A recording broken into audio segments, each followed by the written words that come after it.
You definitely know his boss, but you probably don't know him. He is a rising star at City Hall in Boston, doing big things and making it look easy. But spend a few moments in his shoes, and you realize it hasn't always been easy.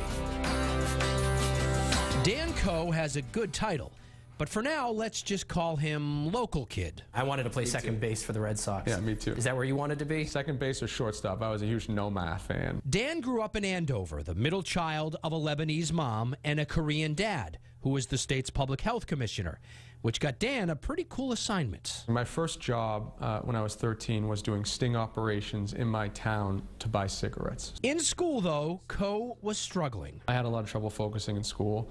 I had a lot of trouble learning basic vocabulary and literally sitting down to read. At 14, he was told he had ADHD. It was very stigmatized, that entire environment. If you were the kid with ADHD, you were the kid with no future, you were the kid who couldn't focus, you were kind of the special kid. At that point, Coe started taking Adderall. I would literally go into the bathroom between classes and hide and take my pill because I didn't want anyone to know that I was on it. And it worked. He went on to Harvard, then to Harvard Business School, before working for Arianna Huffington at the Huffington Post.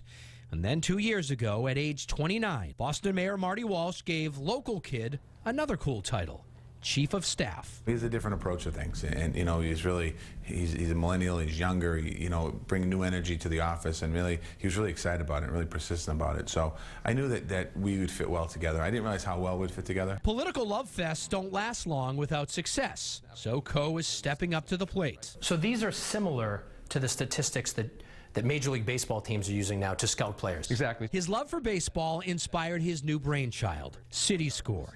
Advanced statistics on a couple dozen city services, like fighting crime and filling potholes, updated constantly and posted for everyone to see. Anything above 1 means we're exceeding our targets. Anything below 1, we need improvement. Building a better Boston is now the focus of a man who once had a hard time focusing at all. Which brings us to one more title, motivational speaker at local schools. When you get into a classroom, it's very easy to look at the kids in the front of the class with the good posture who are raising their hands and say, those are going to be the successful kids, so those are the kids I'm going to focus on. But I said, look in the back, look at the kids who are struggling to pay attention, and don't look at them as slackers or lost hope, but look at them as potential.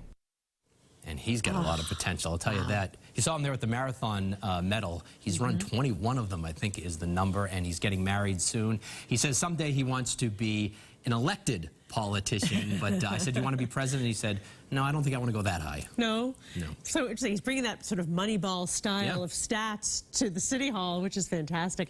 I have a feeling we saw him there with President Obama. That might not be the last presidential photo he takes in his career. We're going to see him again. Great story, David.